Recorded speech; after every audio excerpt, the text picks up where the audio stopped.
우리 사랑하는 석관중앙교회 성도님들 반갑습니다. 저는 만나교회에 섬기고 있는 우미쉐 목사라고 합니다. 이곳에서 여러분들 만나 뵙게 돼서 너무나도 반갑습니다. 초청해 주셔서 감사합니다. 우리 예수님 이야기하는 것은 참 언제나 즐거운 일이죠. 아멘이십니까? 아멘. 우리 이 시간 우리가 함께 우리의 목소리 높여 주님 함께 찬양하면서 또 주님께서 제 삶에 역사하신 그 은혜의 이야기 우리가 함께 나누면서 주님께서 우리 안에 채워주시는 기쁨이 충만할 수 있기를 간절히 소원합니다. 네. 아멘입니다. 오늘 굉장히 많은 성도님들 이곳에 자리해 주셨는데요. 이곳에 오신 성도님들 중에서도 혹시 우미셸이 누구야 하시는 분들이 계실 수 있을 것 같아요. 이제 많은 분들이 저를 처음 만나면 저에게 가장 먼저 또 많이 하시는 질문이 한 가지가 있습니다. 그 질문이 무엇이냐면 목사님은 왜 이름이 우미셸이에요? 라고 하시는 분들 굉장히 많이 계시거든요. 네. 여러분들이 계신 이곳은 제가 잘은 모르겠지만 제가 살고 또 제가 사역하고 있는 이 분당 지역에서는 이 미셸이라는 이름이 그렇게 흔하지는 않은 이름입니다. 네, 굉장히 생소한 이름인데요.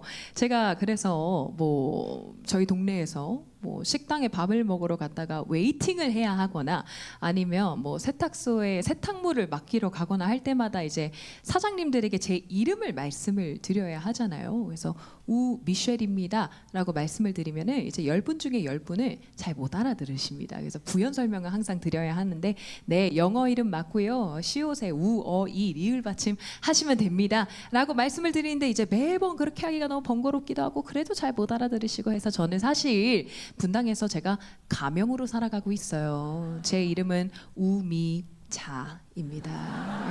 그래서 여러분들도 그냥 편안하게 저를 미자 목사님이라고 불러주시면 너무 좋을 것 같고요. 네, 특별히 이제 우리 교회에 계시는 나이가 조금 있으신 우리 권사님들 또 우리 장로님들 같은 경우에도 이 미셸이라는 이름이 너무 발음하기도 힘들고 좀 생소하기도 하고 해서 실화입니다. 저희 교회 장로님들께서는 저를 우리 몽쉘 목사 어디 갔냐고 그렇게 부르시는 분들도 계십니다. 네, 여러분들 혹시 제 이름이 왜 우미셸인지 아시는 분들이 계실지 모르겠습니다. 저는 미국에서 태어나고 미국에서 자란 재미교포 2세입니다. 그래서 미국에서 태어나서 초, 중, 고, 대학교까지 모두 졸업을 하고 성인이 돼서 제가 한국에 왔는데요. 올해로 제가 한국에 온 지가 한 14년 정도 되었습니다. 여러분 저 한국말 굉장히 잘하지 않습니까? 아멘입니다. 네. 제가 14년 전에 한국에 처음 왔었을 때는 당연히 한국말을 이렇게 유창하게 하지는 못했지만 저는 정말로 하나님께서 저에게 언어의 은사로 축복해 주셔서 예수 그리스도의 복음을 전하는 데 있어서 아무런 어려움이 없도록 아무런 거리낌이 없도록 그렇게 축복해 주셨습니다. 제가 늘 간증하고 있습니다. 하나님의 은혜입니다. 아멘입니다. 제 본명이 여러분 우미셸인데요. 제가 사실 한국 이름도 가지고는 있습니다. 제 한국 이름은 저희 집안이 태자 돌림이거든요. 그래서 한국 이름은 태림입니다. 태림. 그래서 기쁠 태에 아름다운 옥림자를 써서 기쁘고 아름다운 옥구슬 같은 소리로 노래하라 라는 뜻을 가진 이름입니다. 제 이름과 제 삶과 또 제 사역이 이렇게 삼박자가 아주 잘 들어맞는 그런 감사한 이름인 것 같습니다. 자, 제 이름은 여러분 우미셸 또는 우태림 또는 우미자 또는 우몽쉘인데 저는 오늘 여러분들과 요한복음 4장에 나오는 이름을 알 수 없는 한 여인에 대해서 이야기를 먼저 조금 나누어 보고 싶습니다. 요한복음 4장에 이름을 알 수 없는 한 여인, 여러분들 감이 오실까요? 바로 우리에게 사마리아 여인 또는 우물가의 여인이라 알려진 여인입니다. 우리 함께 하나님 말씀 보기 원합니다. 요한복음 4장 7절에서 9절까지의 말씀, 그리 길지 않은 하나님 말씀 우리 한 목소리로 봉독하면 좋겠습니다. 7절입니다. 시작.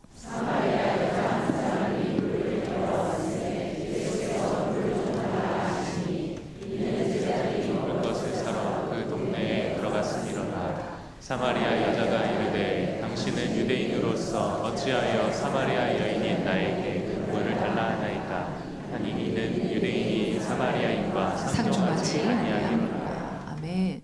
이 요한복음 4장의 이야기는 우리가 교회 학교 때부터 익히 들었던 너무나도 잘 알고 있는 성경의 이야기입니다. 그러니 우리가 알고 있는 몇 가지를 함께 이야기해 보기 원해요. 일단 이 여인은 사마리아인입니다. 사마리아인. 자, 유대인들은 사마리아인들을 배려해주고 그들을 이해해주고 또 그들을 사랑해 주었다.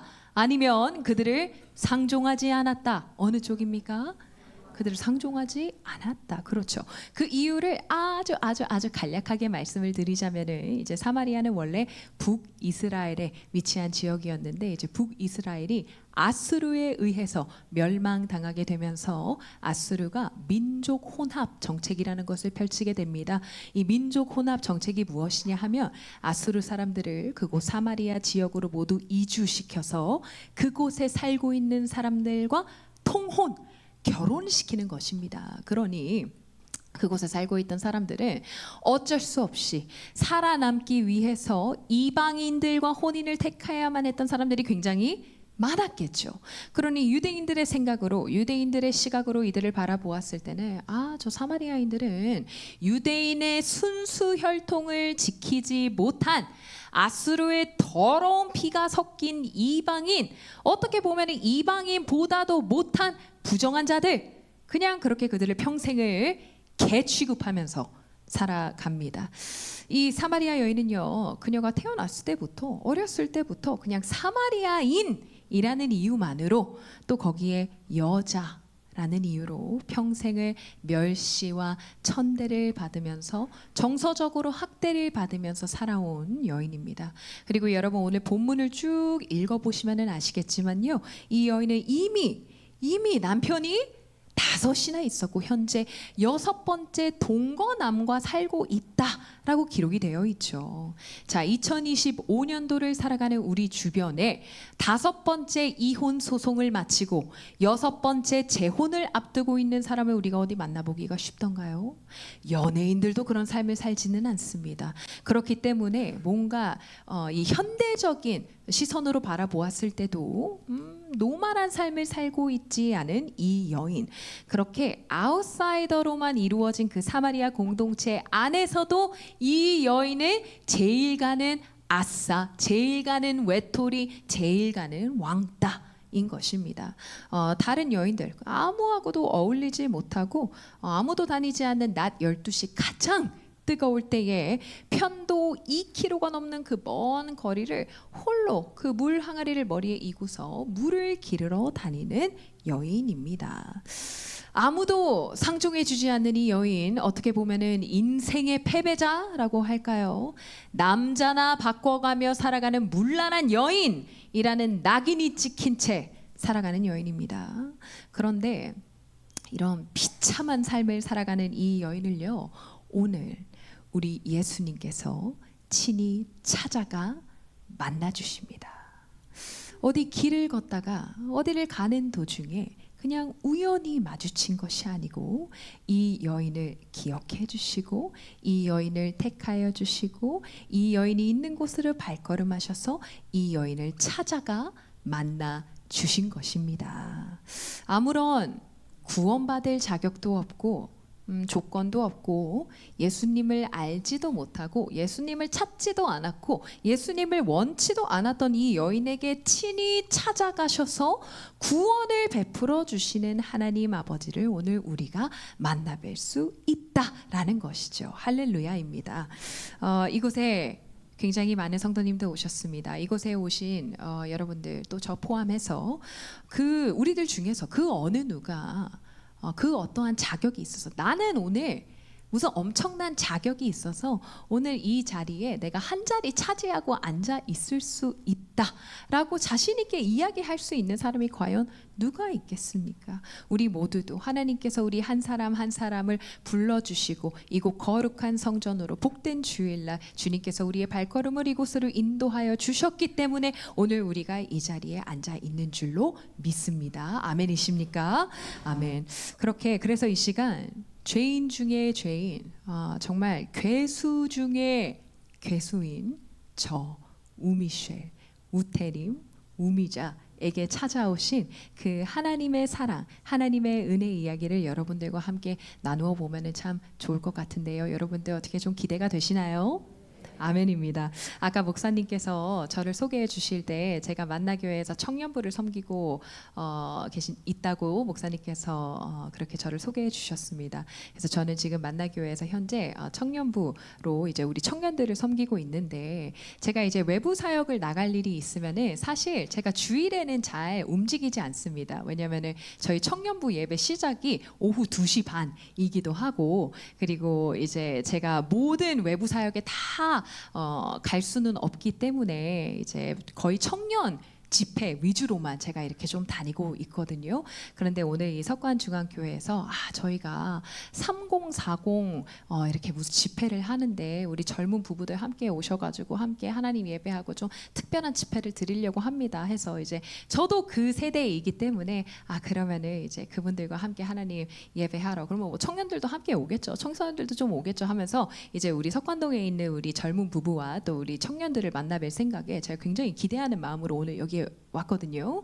근데 목사님께서 저 이제 집회 들어가기 한 5분 전에 오늘 전 세대가 오십니다라고 하시는 거예요. 그래서 사실 이 자리가 저에게도 굉장히 지금 좀 낯섭니다. 원래 이제 청년 집회는 이것보다 텐션이 조금 높기는 한데 근데 하나님의 은혜로 제가 마침 오늘 안경을 또 안 쓰고 왔네요. 그래서 앞에 잘 안 보이기는 한데 네, 오늘 이 자리에 우리 청년분들이 많이 앉아 있다고 제가 생각을 하고 웃음소리만 듣지 않으면 청년이 앉아 있는 것 같기는 해요. 그래서 우리 청년 들이 여기 오늘 많이 앉아 계시니까 제가 제 청년의 때 이야기를 조금 해보고 싶은데 여러분도 어떻게 괜찮으실까요? 네, 감사합니다. 여러분 저는 모태신앙입니다. 모태신앙인데 조금은 특이한, 조금은 특별한 모태신앙일 수 있을 것 같아요. 저는 3대째 카톨릭 집안에서 태어난 모태신앙입니다. 그래서 저희 부모님 아직까지 성당에 잘 다니고 계십니다. 제가 대학교 때까지 하나님을 인격적으로 만나지는 못했지만 저 이제 많은 이민자들의 신앙생활이 그렇듯이 이제 주일이 되면 일요일이 되면 가족과 함께 성당에 나가서 미사를 드리는 근데 그러한 행위가 뭐 어떠한 엄청난 신앙생활 내가 하나님을 갈망해서 나가는 그러한 신앙생활이라기보다는 그냥 하나의 커뮤니티 네트워크 그런 한인 사회와 이렇게 함께하기 위한 그렇게 이제 성당에 나가서 좋은 사람들과 함께 밍글링하는 이제 이런 결코 뜨겁지 않은 신앙생활을 제가 한 20대 초반 정도까지 유지를 했었습니다. 이제 요거는 제가 지금 드리는 말씀은 여러분 여담입니다. 좀 조크로 재밌는 이야기로 받아들여 주셨으면 좋겠어요. 심각한 이야기 아니고요. 제가 초등학교 들어가기도 전이에요. 아주 어렸을 때 그때 당시에 저희 가족은 이제 미국에서 살고 있었으니까요. 미국에 살고 있는데 잠시 저희 아버지 일로 저희 가족이 다 함께 한국에 나올 일이 생겼습니다. 근데 한두 달 정도만 있을 거여서 저희가 어디 뭐 호텔이나 이런 데 가지 않고 이제 저희 할아버지 댁에 저희 가족이 들어가게 되었어요. 근데 그때가 벌써 막 30년 전 이렇거든요. 그때 당시만 해도 대저택에 사시는 분들께서는 항상 그 집 안에서 상주하시면서 집안일을 도와주시던 이모님이 한 분씩 계셨어요. 그래서 저희 할아버지 댁에도 이제 그런 이모님이 한 분 계셨던 거죠. 근데 그 이모님이 어떤 일을 하시는 분이셨냐면 약간 신내림, 사주팔자, 약간 이런 거 하시는 분이셨는데 무서운 이야기 아니니까 여러분 괜찮습니다. 네. 이제 그분께서 미국에서 갓 온 우리 엄마를 보자마자 하시는 이야기가 아니 이 집에 목사가 나오겠네 하는 거예요. 근데 제가 말씀드렸잖아요. 저희 집안은 3대째 가톨릭 집안입니다. 그래서 저희 엄마가 굉장히 불쾌해하면서 목사는 무슨요? 신부님이겠죠 하면서 그때 당시에 갓 도를 넘긴 저희 남동생 신부시킬 마음의 준비를 그때부터 정말로 하셨다고 합니다. 그러나 여러분 걱정하지 말아야 할 것은 저희 남동생 작년에 결혼해서 잘 살고 있고요. 그냥 그만큼 저희 집안이 이 기독교와는 너무나도 무관한 개신교 이야기가 나오면은 오히려 굉장히 불편해하고 불쾌해하는 그런 분위기가 있었던 집안이었다라는 것을 먼저 여러분들께 말씀을 드리고 시작을 합니다. 제가 어렸을 때에 이제 미국에서 굉장히 유복하게 자랐습니다. 그래서 집이 굉장히 부잣집이었어요. 돈도 많고 차도 많고 저희는 이제 LA 쪽에서 오렌지 카운티 남가주에서 살았는데 여러분들이 상상하시는 그 LA의 대저택의 모습은 어떠한 모습인가요? 집에 항상 뭐가 있죠? 수영장이 있죠. 그렇죠. 집에 큰 수영장, 큰 자쿠지, 양옆으로 이렇게 야자나무가 이렇게 쫙 펼쳐져 있는 정말 그런 집이었습니다. 근데 특별하게 저희 집 뒷마당에는 풀사이즈 테니스 코트장이 추가로 있었고요. 그리고 그 옆에는 풀사이즈 농구 코트가 있었고요. 오늘 이 성전도 사이즈가 굉장히 큰데 이 성전의 한 10배 되는 뒷마당에 정말 아름다운 별채까지 그렇게 딸려 있는 그런 집에서 제가 아주 프린세스처럼 온실 속의 화초처럼 그렇게 제가 자라왔습니다. 아직까지도 눈을 감으면 너무나도 생생하게 기억이 나는 제 고등학교 2학년 여름방학의 어느 날이었어요.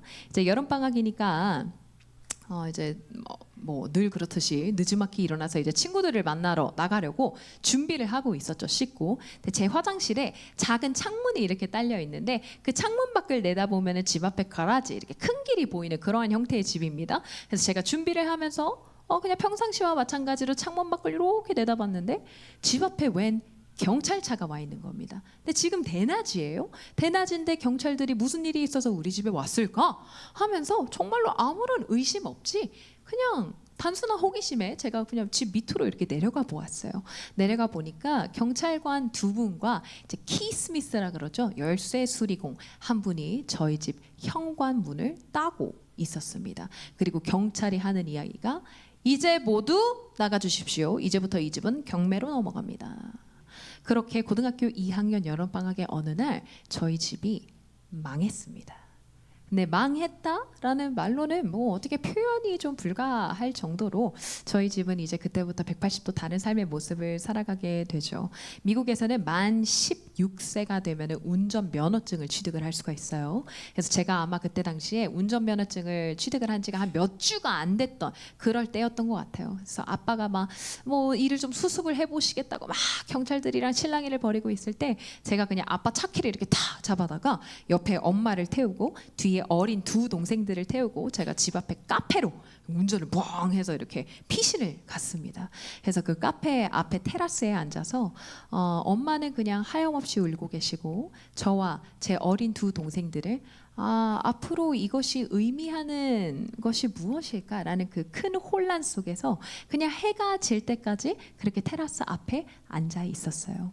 근데 제가 그냥 아빠 차키 잡아다가 밖에 나왔다고 했잖아요. 근데 저는 그렇게 집을 나온 후에 다시는 제가 살던 집으로 단 한 번도 들어가 볼 수 없었습니다. 그러니까 경찰이 그냥 현관문 따고 이제 모두 나가 주십시오라고 했잖아요. 근데 그 나가는 시점이요, 여러분. 이제부터 짐을 좀 싸시고 어디로 갈지 뭐 아파트도 좀 알아보시고 한 다음에 짐을 빼는 게 아니고요. 이제 모두 나가는 시점은 지금 당장 right now입니다. 그래서 이 나중에 집이 경매로 넘어가게 되면은 그때 짐을 쌀 시간을 그때 주는 거예요. 그래서 저희 부모님께서 아마 한 일주일 정도의 시간 동안을 그냥 저희 집 앞에서 이렇게 차 안에서 잠복하시면서 좀 기다리시면서 해가 지면은 창문을 열어서 창문 틈으로 집 안에 이렇게 도둑처럼 들어가셔서 정말 필요한 뭐 옷가지라든지 뭐 여권이라든지 뭐 현금이라든지 이러한 것들을 이렇게 몰래 빼서 나아가는 그러한 시간을 저희가 좀 보냈었습니다. 정말 저희가 이제 뭐 호텔에 가지 않는 이상은 저희 5가족이 이제 갈 곳 없이 노숙하게 생겼죠.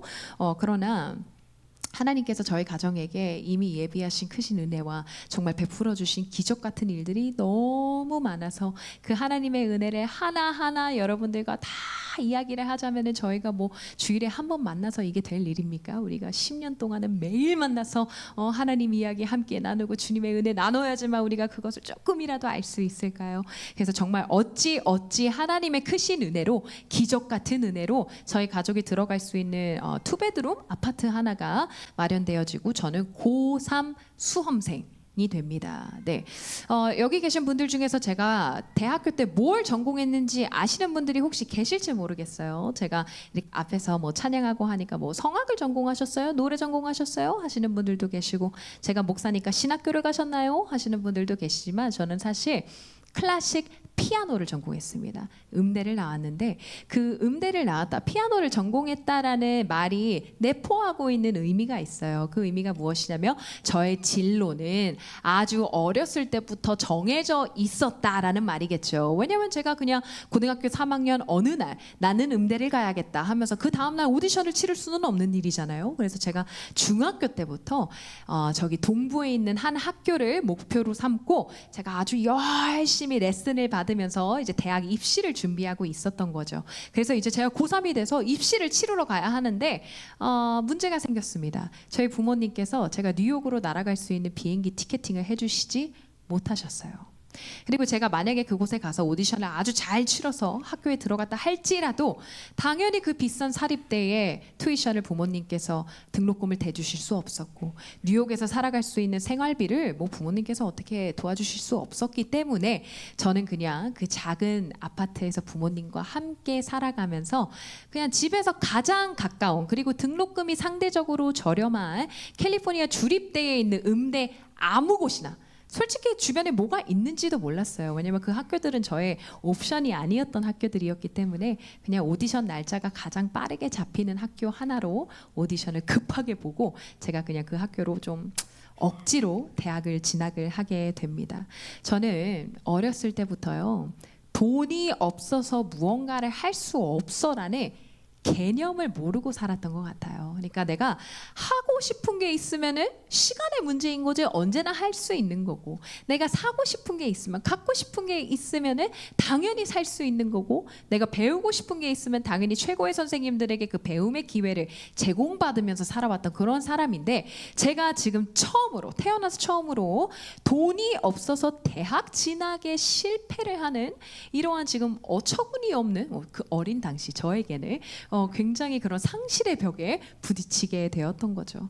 그때 어린 마음에 제가 느꼈던 저 얼마나 어렸어요. 16살, 17살 이랬는데 그때 제가 느꼈던 그 수치심과 그 창피함은 말로 다 할 수가 없었습니다. 그때부터 아마 시작이 되었던 것 같아요. 아무리 노력해도 정말로 정복할 수 없었던 저의 이 학력 컴플렉스 그때부터 시작이 되었습니다. 나 더 좋고 더 멋진 학교 갈 수 있는데 나보다 공부도 못하고 음악도 못하는 친구들은 이미 막 아이비리그 가 있어요. 진짜 너 그렇게 공부해가지고 너 대학이나 가겠냐 하는 친구들이 이미 UCLA, 버클리 막 이렇게 가 있고 저는 근데 굉장히 초라한 모습으로 부모님과 함께 집에서 살면서 여러분들 대학 그 미국 대학생들의 로마 다 자취하고 나가서 기숙사 생활을 하면서 그 대학의 로망을 즐기러 모두 다 떠났는데 이제 저만 혼자서 아파트에서 부모님과 함께 살면서 그 동네를 이제 제가 지키게 된 거죠. 그때 이제 아마 아빠가 택시 운전을 그때부터 시작을 하셨던 것 같아요. 저 고등학교 3학년 때부터. 아버지는 아마 한 하루에 17시간 정도 운전을 하셨던 것 같고 그다음에 저희 엄마는 이제 평생을 사모님 소리 들으면서 사셨는데 엄마가 갑자기 미국에서 할 수 있는 일이 뭐가 있겠어요. 그렇죠? 그래서 어느 날은 엄마가 저희 집에 작은 욕조가 있었는데 그 욕조를 하루 종일 락스로 막 팍팍팍팍 닦으시는 거예요. 그래서 엄마 뭐 하나 봤더니 그 다음날 그 욕조에다가 엄마가 김치를 담그십니다. 그래서 배추를 이렇게 절여가지고 해서 그 김치를 이렇게 한 병에 지인들에게 15불씩 팔았어요. 그리고 그 남가주 일대에 있는 한인마트는 저희 가족이 모두 정복했습니다. 저희 엄마가 이제 거기에서 푸드코트에서 일을 하기 시작하셔서 제가 엄마 모셔다 드리고 거기 상 펴는 거 차리는 거 제가 다 도와드리고 이렇게 저희 부모님 정말 너무너무 고생 많으셨습니다. 사실 저를 가장 힘들게 했던 것은 그냥 단지 돈이 없어서 는 아니었던 것 같아요. 그냥 우리 집이 파이낸셜 서포트가 없어져서 힘이 들었다는 아니었던 것 같은데 그 경제적인 어려움이라는 그 상처를 통해서 이제 사단이 역사하기 시작하는 거거든요. 어떻게요? 가족 안에서 서로를 향한 원망, 서로를 향한 불신, 부모님들의 그 다툼과 한숨으로부터 오는 불안, 또 그것을 온전히 견뎌야만 했던 이 그래도 K 장녀로서의 그런 책임감, 그렇게 가정이 파탄나고 결국에는 사단이 돈만 가져가는 법은 없습니다. 돈도 가져가고 그냥 하나의 가정이 완전히 그냥 박살이 나버리는 거죠. 그때 당시에 저는 저와 우리 가족이 처했던 그 상황이 얼마나 저에게 그 큰 트라우마로 다가왔는지요. 저는 그때 당시에 10년 10년이 넘는 기간 동안 매일 밤 같은 악몽에 시달리는데, 그 악몽은 저희 식구들이 모두 쫓겨난 집으로 들어가는 꿈입니다. 그래서 저희가 다시 집으로 들어가서 꿈속에서 저희 가족 모두가 막 환호하면서 즐거워해요. 이제 다 됐다, 모든 게 다 해결됐다 하면서 즐거워하는데, 꿈속에서조차 제 마음 한켠 너무 불안하고 너무 불편하고 하면서 그 큰 대저택을요 제가 미친 듯이 뛰어다니면서 서랍장만 하나하나 다 열어보고 다 들춰보고 하면서 정말 식은땀을 흘리면서 눈물을 흘리면서 잠에서 깨는 그러한 악몽이 여러분 10년 내내 매일 밤 지속이 됐습니다. 얼마나 지옥 같은 나날들이었게요. 그래서 저는 저의 이 가장 반짝반짝 빛나는 저희 10대의 마지막, 저희 20대의 초중반을 그냥 이렇게 우울감과 무기력함과 패배감과 자격지심에 휩싸여서 제가 그 귀한 저의 젊음의 시간을 제가 아무것도 하지 않고 그냥 그 시간을 제가 이렇게 낭비했습니다. 제가 아무것도 하지 않고 그 귀한 저의 젊음의 시간을, 귀한 줄도 모르고 그냥 그 시간이 그렇게 흘러가도록 제가 허비하고 낭비했어요. 제가 대학 생활을 하면서 원치 않았던 대학 생활이죠. 뭐 무엇이 저의 이 헛헛한 마음을 채울 수 있었을까요, 여러분? 세상의 것들을 찾아다니기 시작하죠. 근데 여기서부터는 너무 똑같은 레파토리라 제가 이 거룩한 성전에서 차마 입에 담을 수 없는 헛짓거리들을 너무 많이 하고 다녀서 말하지 않겠습니다만은, 제가 성인이 되어서 되돌아보니 정말로 내가 크게 사고치지 않은 것도, 또 내가 지금 어디 뭐 감옥에 갇혀 있지 않은 것도, 내가 어디 길거리에서 있다가 객사하지 않은 것도 모두 하나님의 은혜입니다 라고 고백이 되어질 만큼 나는 정말 하나님의 그 안전한 날개 아래 내가 거하고 있었습니다 라고 고백이 되어질 만큼 저는 그냥 망나니의 삶을 살았습니다. 제가 여러분들께 앞에서는 뭐 나는 아무것도 하지 않았다, 그 시간에 나는 그냥 뭐 그 시간을 낭비했다, 흘려보냈다라고는 하지만, 제가 길을 쓰고 열심히 한 게 하나 있는데, 그게 뭐냐면 정말 열심히 놀았거든요. 제가 집에 들어가지도 않고 학교도 가지 않고 그냥 길거리, 거의 노숙 생활을 하면서 길거리를 그냥 방랑하면서 방황하면서 제가 그렇게 친구들 찾아다니면서 놀고 있었어요. 근데 제가 이제 대학생 때 제가 처음으로 친구 따라서 교회라는 곳을 가보게 되었습니다. 할렐루야입니다, 여러분. 하나님의 인도하심입니다. 근데 여러분 오해하지 마십시오. 왜냐하면 저는 친구 따라서 교회에 놀러 간 겁니다.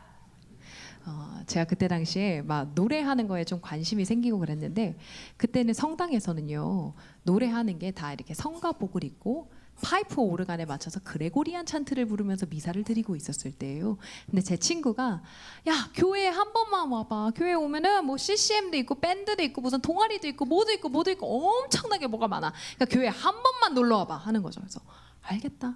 친구 따라서 교회에 놀러 간 거예요.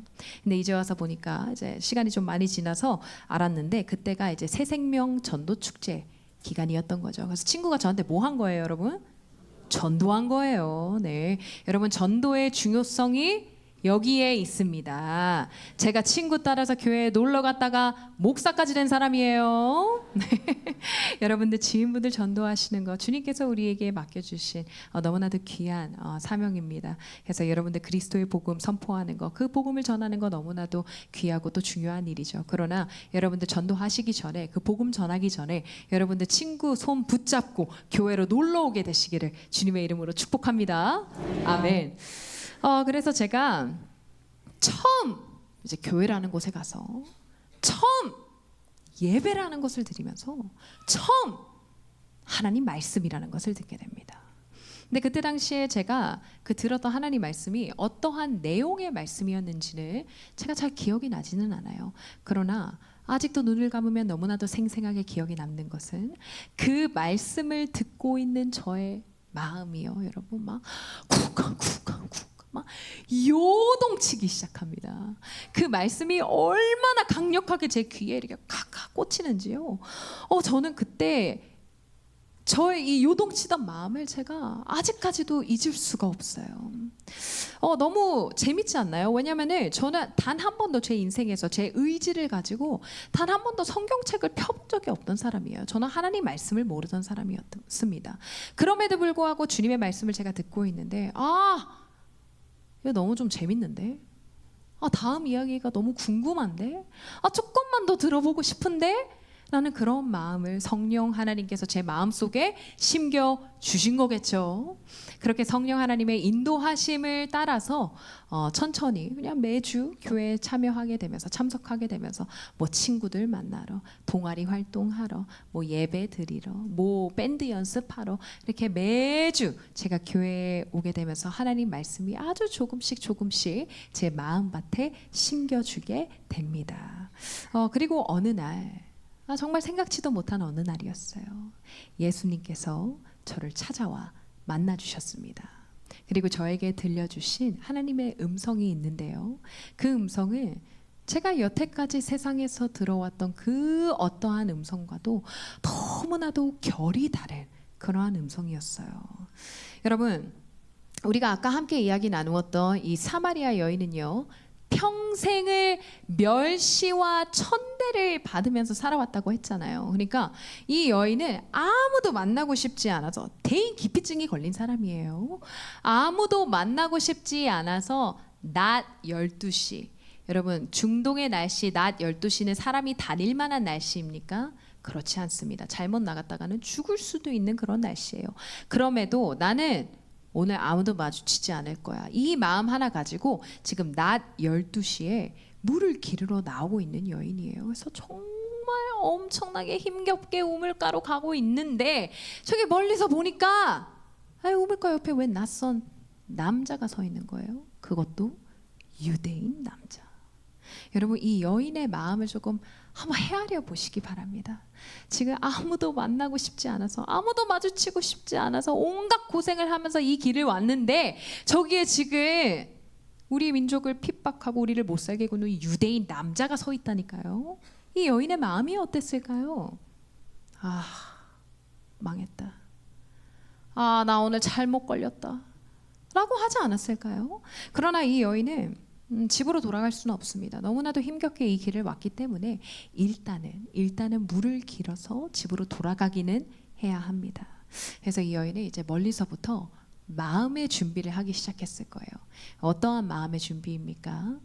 언제나 그랬던 것처럼 이제 자신이 받을 그 조롱과 멸시의 말들을 들을 그 마음의 준비를 하고 우물가로 갔을 거란 말이죠. 근데 여러분, 우리 예수님께서 이 우물가에서 이 여인에게 처음 건넸던 그 말 한마디 기억이 나십니까? 우리 아까 함께 성경 봉독했는데요. 성경에 나온 것처럼 그렇게 딱딱하게 말고 우리의 거룩한 상상력을 조금 더 하자면 저는 분명히 예수님께서 이 여인에게 이렇게 말씀하셨을 것 같아요. 하나님의 평강이 당신에게 있기를 바랍니다. 물을 한 잔 얻어 마실 수 있을까요? 이 여인이 태어나서 단 한 번도 들어본 적이 없는 너무나 정중한 음성 아닙니까? 이 여인이 단 한 번도 들어본 적이 없는 너무나도 따뜻하고 젠틀한 음성입니다. 여러분, 세상은 여태까지 저한테 이렇게 이야기해 왔어요. 가난은 비참한 거야. 야, 너네 집 창피한 거야. 그러니까 너도 나서지 말고 찌그러져 있어. 너는 영원히 저 인류대학 나온 네 친구들 따라잡을 수 없어. 너희 가정은 다시는 일어나지 못할 거야. 온전히 회복될 수 없을 거야. 한 가정을 파탄 지경으로 내면 너희 엄마 아빠는 그냥 루저 중에 루저야. 라며 저의 자존감을 마구마구 짓밟았던 이 세상의 음성 대신 너의 그런 연약함을 사랑해. 너의 그런 약함을 축복해. 너의 있는 모습 그대로 나에게 와줄래? 내 안에서 불가능한 회복은 없어. 내가 이미 너의 삶에 놀라운 일들을 너무나도 많이 준비해 놓았어. 너는 나의 사랑스러운 자랑스러운 딸이다. 여러분, 제가 태어나서 단 한 번도 들어본 적이 없는 우리 예수님의 너무나도 따뜻하고 정중하고 젠틀한 음성이었습니다. 오늘은 찬양 간증 집회니까 제가 이 시간에 찬양을 한 곡 부르면 좋을 것 같은데, 제가 예전에 이런 질문을 한번 받은 적이 있어요. 목사님, 이제 목사님께서 평생 동안 한 노래, 한 찬양만 부르실 수 있으시다면 어떤 노래를 부르시겠어요? 라는 그러한 질문이었습니다. 근데 제가 이제 예배 사역을 굉장히 오래 하면서 뭐 직업병이라면 직업병이죠. 이제 저의 매일의 삶이 아침에 눈을 뜰 때부터 머리를 누일 때까지 저의 그냥 온 매일의 삶이 항상 찬양으로 가득 차 있어요. 그리고 저의 삶의 방향이 항상 새로운 곡들을 이렇게 찾아 헤매고 있어요. 우리 성도님들과 함께 은혜 나눌 수 있는 곡들이 또 새로운 곡이 무엇이 있을까? 항상 그렇게 많은 콘티에 둘러싸여 있는데 이런 저에게 이제 제가 죽을 때까지 평생 한 노래 한 찬양만 부르라니요. 이거 너무 어려운 질문 아닙니까? 근데 그렇게 어려운 질문 앞에 제가 그닥 어렵지 않게 대답할 수 있었어요. 여러분 혹시 어려운 일 당할 때라는 찬송가 아시나요? 여기 청년 집회라서 모를 수 있어요. 우리 다 청년이잖아요. 그죠? 네. 청년들은 이 찬송가 몰라요. 네. 우리 엄마 아빠 세대가 많이 고백하는 곡이기는 한데 여러분 한번 들어보십시오. 너무나도 귀한 믿음의 고백을 담고 있는 찬송가입니다. 이 곡을 이렇게 새롭게 편곡을 한 곡인데 제가 언제 이 곡을 처음 들었냐면은 부산에서 사역을 마치고 이제 SRT 기차를 타고 제가 수서역으로 올라오고 있는 기차 안이었거든요. 제가 이 곡이 이제 새로운 곡이라고 해서 이렇게 처음 들어보는데 부산에서 서울까지 한 2시간 반 정도의 시간 동안 제가 이 곡을 무한 재생하면서 기차 안에서 저와 하나님 둘만의 부흥회를 가졌던 곡입니다. 어려운 일 당할 때 여러분들에게 들려드리고 싶습니다.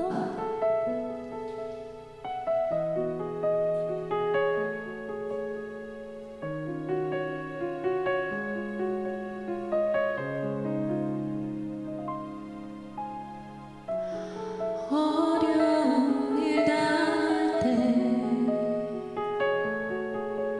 나의 믿음 조그나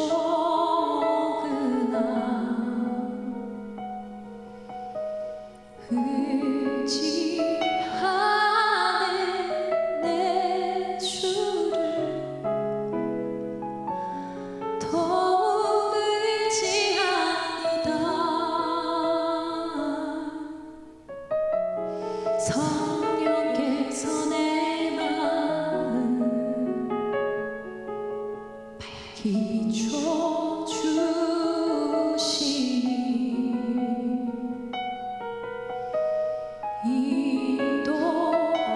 인도하시 따라서 주만 의지합니다. 세월이 지나갈수록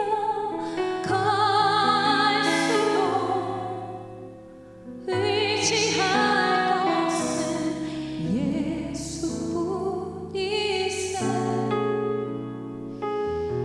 무슨 일을 만나도 예수 의지합니다.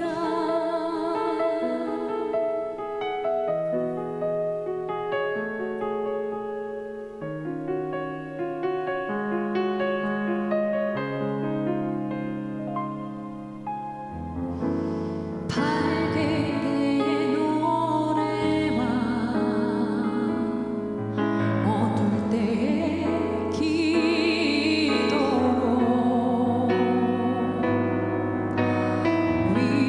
위태할 때 도움을 주께 간구합니다. 생명 있을 동안에 예수 의지합니다.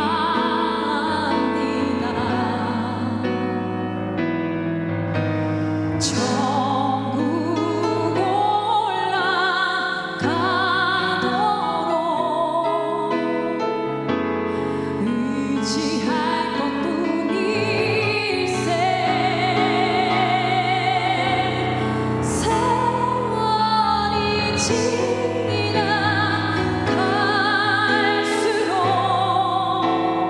의지할 것은 예수뿐일세. 무슨 일을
아멘. 무슨 일을 만나도 오직 주님만, 예수님만 의지합니다. 아멘.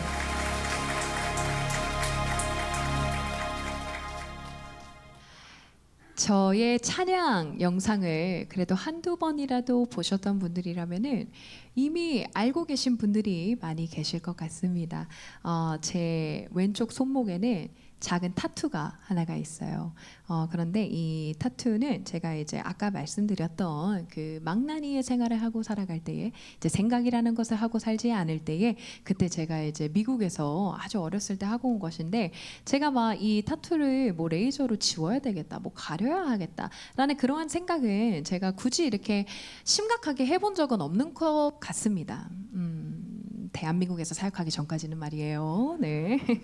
이제 제 찬양 콘텐츠가 외부로 많이 알려지게 되면서 정말 여러분들이 상상하시는 것 이상으로 제가 많은 통로를 통하여서 많은 분들에게 아주 많은 이야기를 듣습니다. 네. 근데 그 중에서 이제 대부분이 저를 정말로 좋아해 주시고 저를 많이 아껴 주시고 또 제 찬양 통해서 막 은혜 받았다 말씀해 주시고 믿음이 회복됐다, 내가 다시 하나님 만나는 계기가 되었다라고 말씀해 주셔서 제가 정말 얼마나 감사함으로 이 사역을 감당하고 있는지 모르겠습니다. 그런데 그렇게나 많은 응원과 또 격려의 말들 속에서도 항상 제 마음속 깊은 곳에 남아있는 영원히 잊혀지지 않는 그 말 한마디는 이렇게 좋은 말 하나보다는 그 나쁜 악플 하나가 될 수 있을 것 같아요. 그렇죠? 네, 영원히 제 뇌리에서 잊혀지지 않는 악플 하나가 있습니다.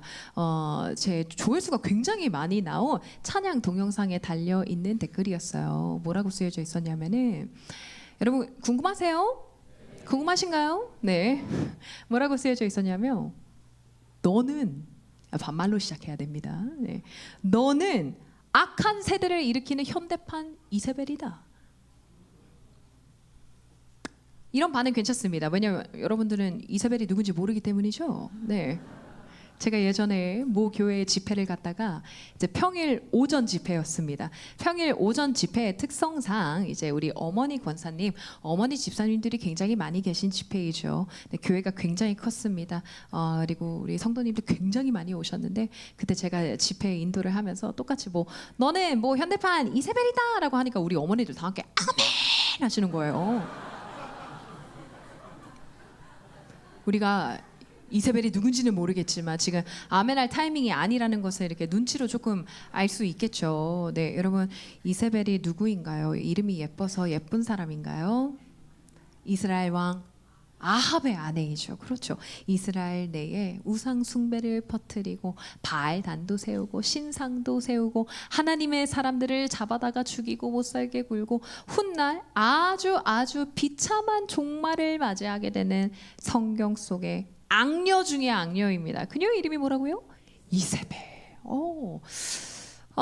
제가 이제 뭐 미국에서 커서 뭐 그런 것도 있고 저의 타고난 이제 성향이 그런 것도 있는데 그냥 뭐 남들이 저에 대해서 하는 이야기를 제가 이렇게 한 귀로 듣고 한 귀로 흘려보내는 은사가 굉장히 충만한 사람임에도 불구하고 이 현대판 이세벨은 저의 사역에 이제 큰 지장을 줄 만큼 아주 저에게 큰 상처를 가지고 왔습니다.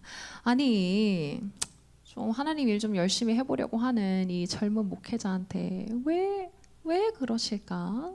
내가 장담하는데 이 댓글 쓴 사람은 청년은 아닙니다. 왜냐면 청년들이 이세벨이 누군지 모르거든요.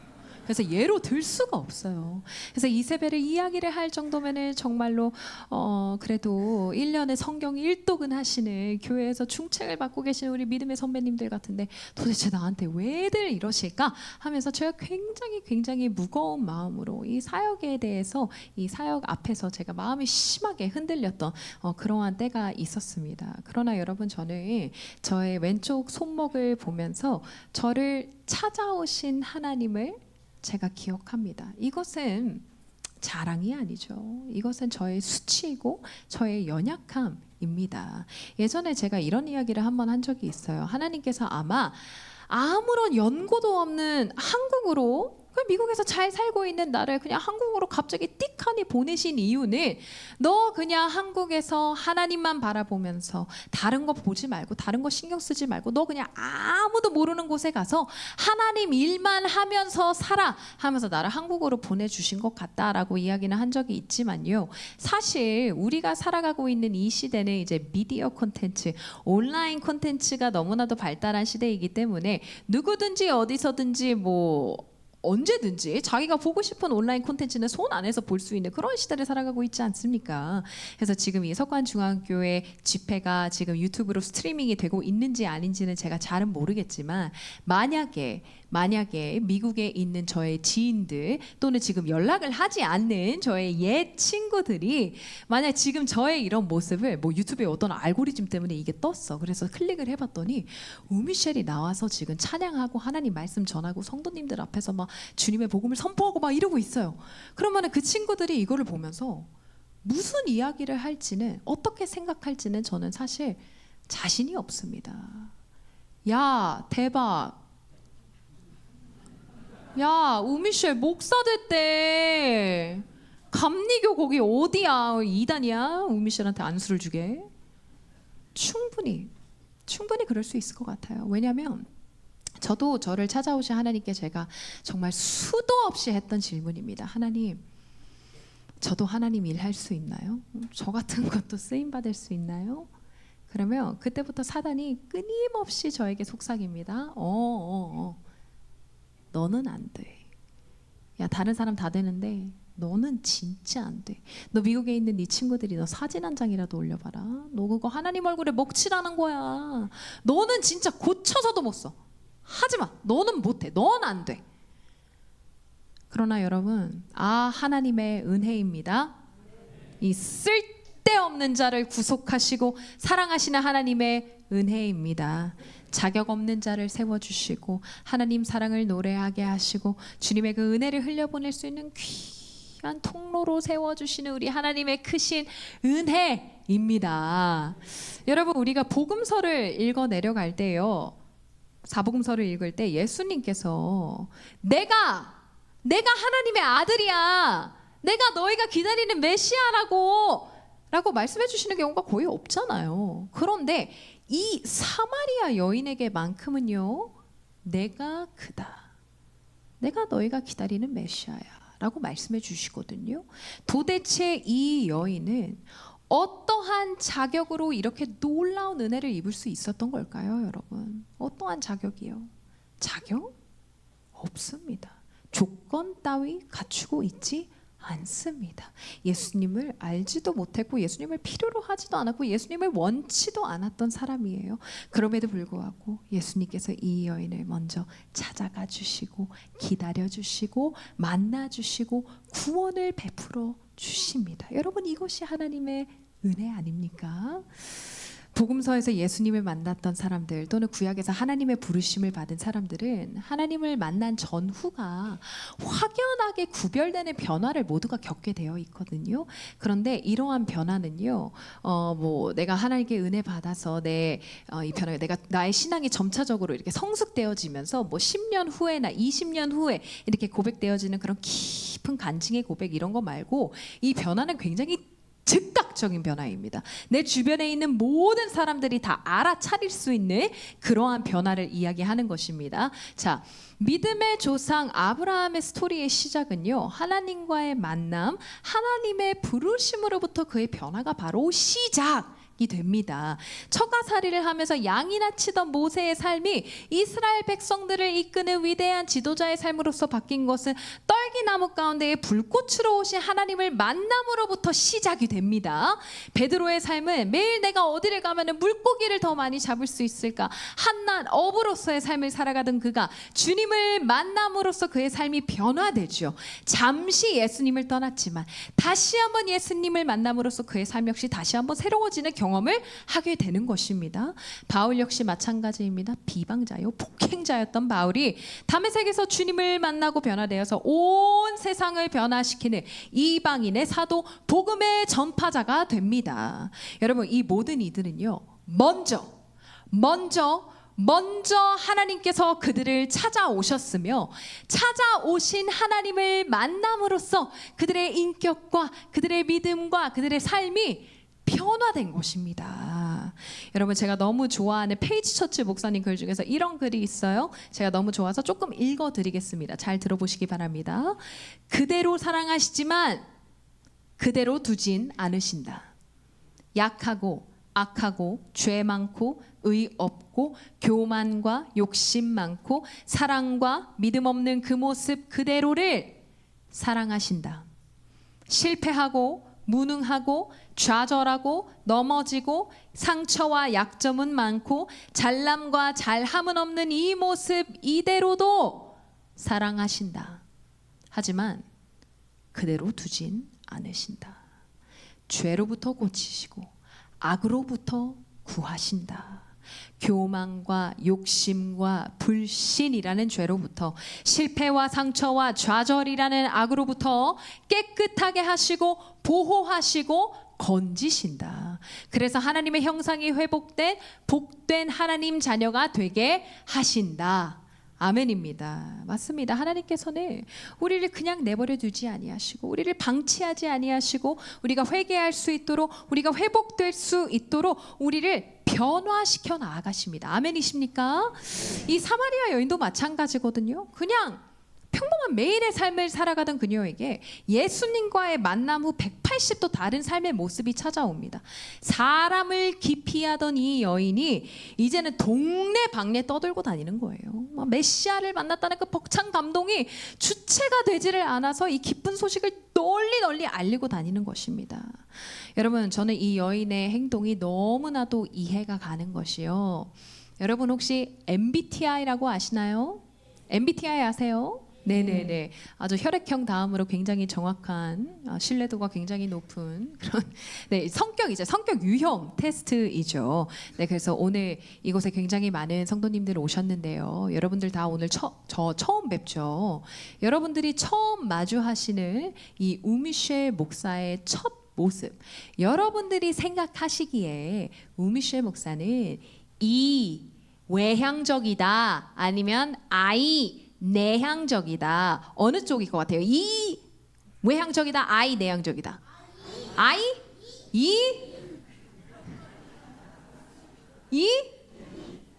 이일 것 같아요? 아일 것 같아요? 이요. 저는 아이가 1000%인 사람입니다. 100%도 아니에요. 1000%인 사람인데 이미 많은 분들이 의아해하고 계신다는 것을 알고 있습니다. 네.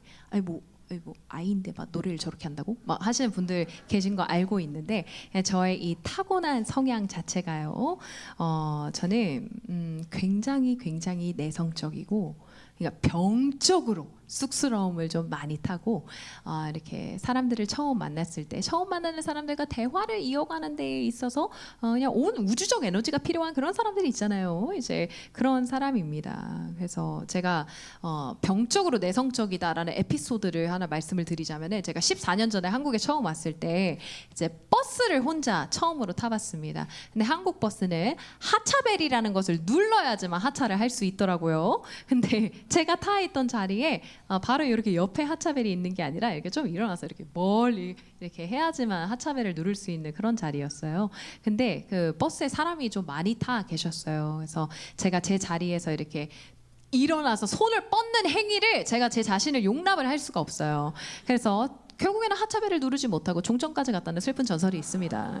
그냥 그만큼 병적으로 내성적이고 쑥스럽고 사람들 앞에 서는 것을 막 너무 싫어하고 이런데 우리 성도님들 너무 많이 와주셔서 너무 감사하고 우리 오늘 다 처음 만났잖아요. 그죠?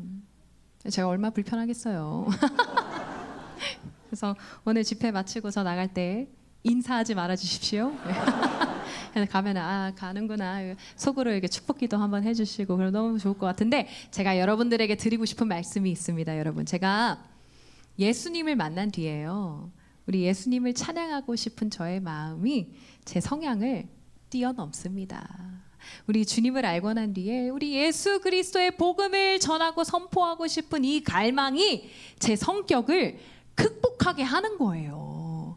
여러분, 이 사마리아 여인이 예수님을 만난 뒤에 마을로 뛰쳐 들어가서 이렇게 외치거든요.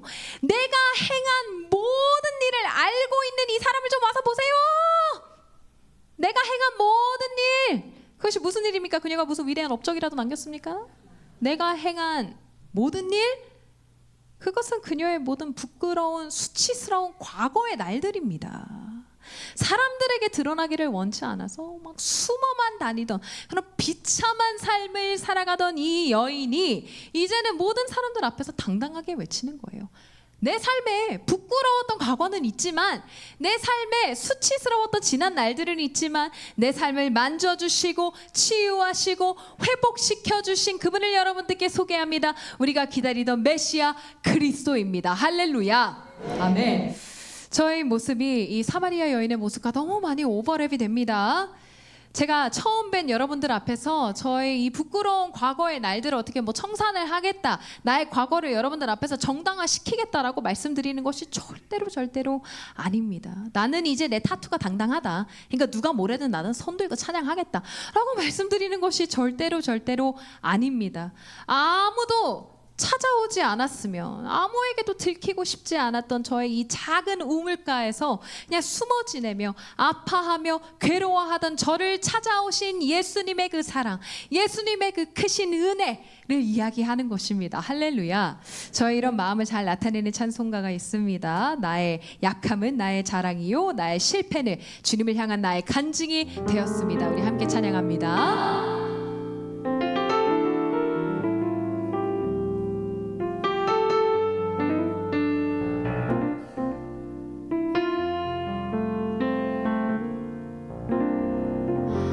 참 고마운 친구 나의 예수님, 나는 깨지기 쉬운 질그릇과 같은 나, 때론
이제 말씀을 맺겠습니다.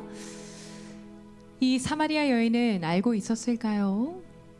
전능하신 하나님, 이 세상 온 우주 만물을 창조하신 하나님의 아들이 그녀가 살고 있는 수가라는 아주 작은 동네로 그녀의 아픔과 그녀의 슬픔과 그녀의 외로움과 그녀의 수치를 이미 다 아시고 그녀의 이름도 아셨겠죠. 그 여인에게 가장 필요한 것을 주시려고 이 여인에게 가고 있다라는 그 사실을 이 여인은 알고 있었을까요? 이 사마리아 여인의 이름이 성경에 나와 있지 않는 이유는 바로 그 여인의 모습이 우리의 모습이기 때문입니다. 저 우미셸의 모습, 여러분의 모습이에요. 사마리아 여인을 찾아가 주셨던 우리 주님께서 우리 한 사람 한 사람을 찾아오십니다. 여러분들의 이름을 아시고 여러분들의 모든 필요를 아시고 여러분들의 아픔과 슬픔과 모든 상황과 형편을 살피시고 지체 없이 우리에게 달려오십니다. 우리를 훈계하려고 혼내시려고 오시는 게 아니에요. 너는 어떻게 남편이 5이나 있느냐, 이 문란한 여자야. 너는 어떻게 예수 믿는다면서 신앙생활을 그따위로 하고 있냐. 우리를 정죄하며 모욕감을 주신 하나님이 아니십니다. 대신 나에게 물을 한 잔 다오. 상한 심령에게 다정하게 이야기하시는 우리 예수님의 그 사랑의 음성을 듣게 되시기를 주님의 이름으로 축복합니다. 제가 여러분들 축복하면서 마지막으로 불러드리고 싶은 찬양이 있어요. 사랑하는 내 딸아, 너의 자금도 내겐 너무나도 귀하다. 너와 함께 걸어가는 이 모든 시간이 내게 참 힘이 된다. 사랑하는 내 아들아, 너의 약함도 내겐 큼이라. 너로 인해서 잃어버린 나의 양들이 내게로 돌아오게 될 거야. 이곳에 모인 우리 모두는 하나님의 사랑받는 하나님의 아들, 하나님의 딸입니다. 여러분들께서 하나님께 올려드리는 그 눈물의 기도, 저는 다 알지 못하지만 우리 주님께서 잊지 않고 계신다고 합니다. 모든 것을 합력하여서 선을 이루어 가시는 우리 좋으신 하나님, 나의 연약함과 나의 실패와 나의 아픔마저도 하나님의 영광을 위해 들어쓰시는 우리 하나님의 그 완벽한 때에 우리의 기도가 하나님의 방법, 가장 좋은 방법으로 응답되어질 줄 믿습니다. 아멘. 오늘 이 찬양이 여러분들께 들려지는 우리 하나님의 그 사랑의 음성이 될 수 있기를 소망합니다. 하나님의 열심, 우리 목소리 높여 함께 찬양합니다.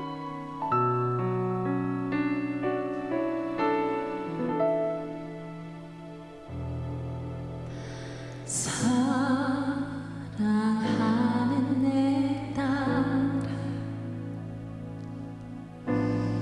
너의 자금도 내게 귀하다. 너와 함께 걸어가는 모든 시간이 내게 힘이라. 사랑하는 아들아, 내 연약함도 내게 큼이라. 너로 인해 잃어버린 나의 양들이 돌아오리라.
잊지 않아